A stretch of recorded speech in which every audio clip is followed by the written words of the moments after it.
Hello dears, ഞാനിപ്പോൾ ഒരു informative video ആയിട്ടാണ് വന്നേക്കുന്നത്. വേറൊന്നുമല്ല, നമുക്ക് ഓൾറെഡി 10 വാട്സപ്പ് നമ്പേഴ്സാണ് ഉണ്ടായത്. അതിൽ ഒരു നമ്പർ, അതായത് എൻ്റെ മെയിൻ നമ്പറാണ്, ഓൾമോസ്റ്റ് 1 lakh കോൺടാക്ട്സ് ഉള്ള ഒരു നമ്പറാണ്, വാട്സപ്പ് നമ്പറാണ്. ആ നമ്പറിനെ കുറിച്ചാണ് ഞാൻ പറയാൻ പോകുന്നത്.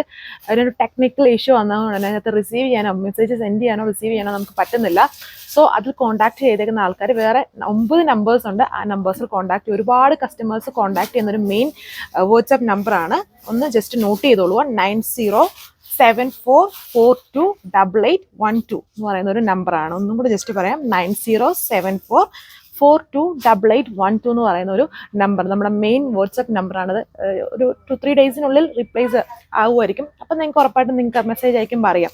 സോ അതിൽ കോൺടാക്ട് ചെയ്തേക്കുന്ന എല്ലാം നമ്മുടെ ഫേവറേറ്റ് ആയിട്ടുള്ള കസ്റ്റമേഴ്സും വ്യൂവേഴ്സും പ്ലീസ് വേറൊരു നമ്പറിൽ ദയവ് ചെയ്ത് നിങ്ങൾക്ക് എന്തെങ്കിലും ഓർഡർ ചെയ്തിട്ടുണ്ട് അല്ലെങ്കിൽ എന്തെങ്കിലും ഇഷ്യൂസ് ഉണ്ടെങ്കിൽ കോൺടാക്ട് ചെയ്യുന്ന അവർ വേറൊരു നമ്പറിൽ ജസ്റ്റ് കോൺടാക്ട് ചെയ്ത് പറഞ്ഞാൽ മതി. ഞങ്ങൾ ഇന്ന നമ്പറിൽ കോൺടാക്ട് ചെയ്യുന്നവരായിരുന്നു, നമുക്ക് മെസ്സേജ് ഒന്നും റീഡ് ചെയ്യാനൊന്നും പറ്റുന്നില്ല. അതുകൊണ്ടാണ് ഞാൻ ജസ്റ്റ്, അത് നമ്മുടെ മെയിൻ ആയിട്ടുള്ള ഒരു വാട്സപ്പ് നമ്പറാണ്. സോ എല്ലാവരും സഹകരിക്കുക. Thank you.